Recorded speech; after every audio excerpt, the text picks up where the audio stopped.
일주일이 지나고 다시 성준 씨가 강의를 시작했다. 나는 앉아서 듣고 있다. 동짓달 기나긴 밤을 한 허리를 베어내어 춘풍 이불 아래 서리서리 넣었다가 사랑하는 님 오시는 밤 구비구비 펴리라. 한 장군이 있습니다. 장군은 아주 어여쁜 공주를 짝사랑했는데 문제는 그 공주는 따로 사랑하는 남자가 있었습니다. 장군은 분노합니다. 천하무적인 자신이 얻을 수 없는 것이 고작 여자의 마음이라니 말입니다. 근데 그녀는 악사가 직업인 남자를 사랑합니다. 힘이 무기이던 시절 장군은 공주가 보는 앞에서 그 악사를 목을 베어 죽여버립니다. 절망한 공주는 잘린 목을 부여잡고 통곡을 합니다. 성준 씨가 20대 남녀들에게 물었다. 여러분은 사랑과 집착의 차이를 아시나요? 서로 얼굴만 쳐다볼 뿐 말이 없다. 내가 사랑하는 사람이 나를 싫어한다. 그러면 그것도 받아들여야 하는 거예요. 여기서 장군은 착각하는 것이 있어요. 그렇게 악사를 죽여버린다고 공주가 자신을 사랑할 거라는 착각이에요. 사랑은 소유가 아니라 서로를 배려해야 하는 거예요. 내가 사랑하는 사람을 불행에 빠뜨리면서까지 내 사랑을 강요하는 것은 사랑이 아니라 집착입니다. 저 남자 너무 멋지다. 이 영화는 은행나무 침대라고 하는 영화예요. 공주는 170년을 기다리죠. 근데 사랑하는 사람과 보낼 수 있는 시간은 단 몇 분뿐이에요. 공주의 마음은 아마 황진이의 시조에서 황진이의 마음과 같을 거예요. 동짓날 기나긴 밤을 임과 함께 하고픈 마음이요. 그 시절엔 은행나무로도 침대를 만들었나 봐요. 요즘엔 모텔을 가면 물침대에 원형침대, 별의 별침대가. 저는 가봤다는 건 아니고 사람들에게 이야기만 들었죠. 아무튼 사랑하는 사람이 곁에 있을 때 더 잘하세요. 그리고 무엇이 내가 사랑하는 사람을 위하는 길인가 항상 생각해 보시고요. 요즘 데이트 폭력이 심각한데 한 번쯤 생각해 보세요. 정말로 진정한 사람은 내 애인이 눈물 흘리지 않게 하는 사람이에요. 역시 성준 씨는 순수하다. 미정. 민경 언니와 다시 차를 타고 군포로 향했다. 언니 죄송해요. 번번이. 언니가 뒤돌아보며 고개를 저었다. 서로 돕고 살아야지. 도련님이랑 오늘 저녁에 고기나 구워 먹자. 그냥 감사하고 감사할 따름이다. 오빠는 내 손을 꼭 잡고 있다. 오늘 강의 잘했어? 오빠가 고개를 끄덕였다. 성철 형님이 룸미러로 보며 말했다. 성준아, 오늘 내가 좋아하는 드라마 보면서 한잔하자. 드라마 제목이 미안하다. 오빠가 자르며 또 장난을 쳤다. 사정한다? 아니 사랑한다? 언니가 풋하고 웃었다. 이 새끼야 나이가 30이다. 채통 좀 지켜라. 그렇게 웃고 떠드는데 차가 금정역을 막 지나가고 있었다. 무심코 창밖을 봤는데 화려한 네온사인이 눈에 들어온다. 공공모텔? 최고급 호텔?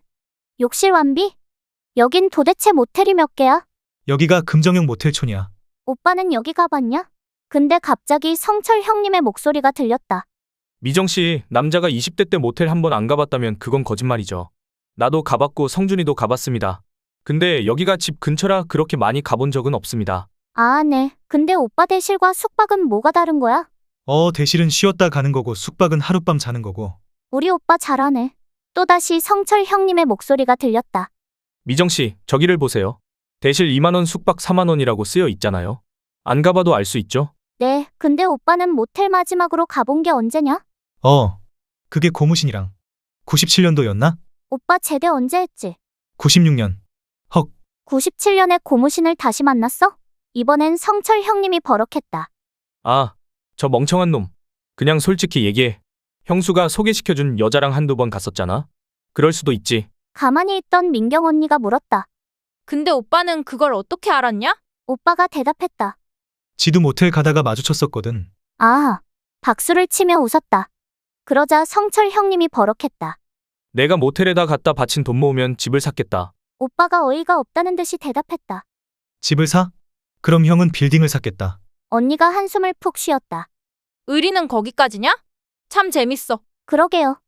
변호사가 피고 감싸주다가 이젠 피고랑 싸우고 있네요. 이 새끼야. 너처럼 모텔에 뭐가 있는지 다 아는 놈이 어디 있어? 이거 왜 이래? 물침대 온도 조절하는 법 가르쳐준 인간이 누군데? 그래도 이 새끼야. 난 너처럼 같은 모텔에 다른 여자랑 간 적은 없어. 하루에 대실 2번 했더니 깎아주더라 하고 낄낄댈 땐 언제고? 야, 네가 모텔 데리고 온 애들 이름 읊어줘? 줄 세우면 운동장 한 바퀴는 돌리겠다. 형님의 말에 오빠가 배를 두드렸다. 그래. 오늘 가정 파탄 한번 놔보자. 읊어봐. 누가 더 많은지. 너무 웃겨서 꾹 참고 룸미러를 봤는데 형님이 눈에 힘을 주고 있다. 오빠가 언니를 쳐다보며 물었었다. 형수님, 오늘은 안 말리세요? 그러자 언니가 귀를 후비며 대답했다. 왜 말려요? 우리도 궁금한데. 20대 때 두 인간이 얼마나 날라리들이었는지 들어볼 절호의 기회인데. 더 하세요. 슬쩍 오빠를 보며 말했다. 오빠, 파이팅. 이따가 도장에서 2회전 해야지. 그렇게 두 형제의 바보짓이 끝나고 차가 군포역을 지나기 전에 갑자기 언니가 손짓을 했다. 오빠 어머님 댁에 잠깐 들러야 돼. 갓길에 차를 주차하고 언니가 골목을 걸어 들어갔다. 그리고 잠시 후 다시 돌아온 언니는 혼자가 아니었다. 직감적으로 오빠의 어머니라는 것을 알 수 있었다. 깜짝 놀라 난 뒤 좌석 문을 열고 나가 인사를 꾸벅했다. 안녕하세요. 어머님. 처음 뵙겠습니다. 인자하시고 생각보다 젊어 보이셨다. 아가씨가 미정이에요. 아, 네. 근데 갑자기 어머님이 내 손을 잡으셨다. 밥 먹고 가요. 밥? 난 그렇게 어머님의 손에 이끌려 집으로 들어가게 되었다. 물론 형님 내외와 오빠와 같이 말이다. 오빠는 항상 자취방에서만 만나서 가족들과 거의 연락을 하지 않는다고 생각했었다. 언니와 어머님이 식사 준비를 하시는데 이렇게 앉아있을 수만은 없다.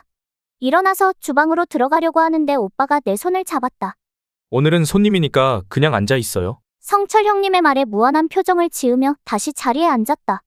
근데 갑자기 현관문이 열리고 누군가가 헛기침하는 소리가 들렸다. 아버지 오셨어요? 형님과 오빠가 일어나고 나도 벌떡 일어났다. 아버지? 그럼 오빠의 아버지? 처음 뵙는 아버님이다.